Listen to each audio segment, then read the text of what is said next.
अस्सलाम वालेकुम व्यूअर्स, कैसे हैं आप? उम्मीद करती हूँ बिल्कुल ठीक-ठाक होंगे। हाज़िर है एक नई रेसिपी के साथ पालक पकौड़ा, जो कि बहुत ही मज़े के और टेस्टी बनते हैं और स्पेशली रमज़ान में तो ख़ास तौर पे ये बहुत ही ज़्यादा शौक से खाए जाते हैं। ये स्टार्ट करते हैं अपनी रेसिपी टाइम वेस्ट किए बगैर। 3 से 4 अदद हमने आलू ले लिए, इनका छिलका हमने उतार लेना है। बहुत ही ज़्यादा टेस्टी और मज़े के बनेंगे, आप इसको ज़रूर ट्राई करिएगा इंशाल्लाह। आज छिलका हमने उतार लिया इनका, अब हमने इनको स्लाइसिस में काट लेना है, इस तरह लंबाई में। इस तरह से हमने इनको काट लेना है।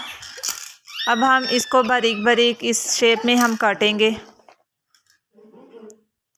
बहुत ही ज़्यादा खूबसूरत, जिस शेप में आप बनाना चाहें आप आलू काट सकते हैं, ये आपकी अपनी चॉइस है। मैंने इस शेप में बनाए हैं, बहुत ही ज़्यादा क्रिस्पी बनेंगे इस शेप में। ये देखें, आलू हमारे जो हैं वो हमने काट लिए हैं। अब हम इसमें अपने जो मसाले हैं और वो ऐड करेंगे। सबसे पहले जो इन पकौड़ों की जान है वो पालक है, तो 1 प्याली हमने पालक ले ली है, बारीक बारीक हमने काट लिया था इसको, ये हम डालेंगे। इसके बाद हम सब्ज़ मिर्चें 3 से 4 अदद लेंगे, बारीक बारीक कटी हुई, वो हम इसमें ऐड करेंगे।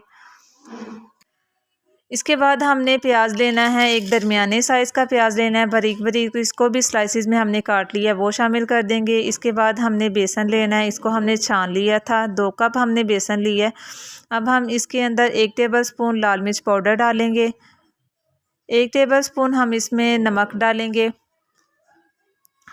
और इसके बाद अगर आपको टेस्ट इसका कम लगे या आप इसको चेक कर सकते हैं इसके बैटर को कि नमक मिर्च की ज़्यादा ज़रूरत हो तो आप ज़्यादा भी ऐड कर सकते हैं। कोरिएंडर पाउडर डाला है, इसके बाद हमने ज़ीरा ऐड कर दिया। अब हम इसको अच्छे से मिक्स करेंगे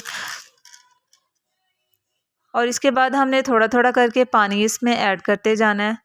एकदम से हमने इसमें पानी नहीं डालना, इस तरह से आपका जो बैटर है वो ख़राब हो सकता है। ये देखिए, हमारा बैटर रेडी हो गया। अब हम इसको ऑयल के अंदर फ्राई करेंगे। ऑयल हमारा गर्म हो चुका है, इसके अंदर हम अपने पकौड़े ऐड करेंगे। ये देखिए, माशाल्लाह से हमारे पकौड़े बनके रेडी हो चुके हैं। तकरीबन 2 से 3 मिनट लगे हैं हम इसको फ्राई करने में। अगर आपको मेरी वीडियो अच्छी लगी है तो प्लीज़ इसको लाइक शेयर और सब्सक्राइब लाजमी करें और बेल आइकन को भी ज़रूर प्रेस करें। तो मिलते हैं अगली वीडियो में, तब तक के लिए अपना ख्याल रखें और दुआ में याद रखें। अल्लाह हाफिज़।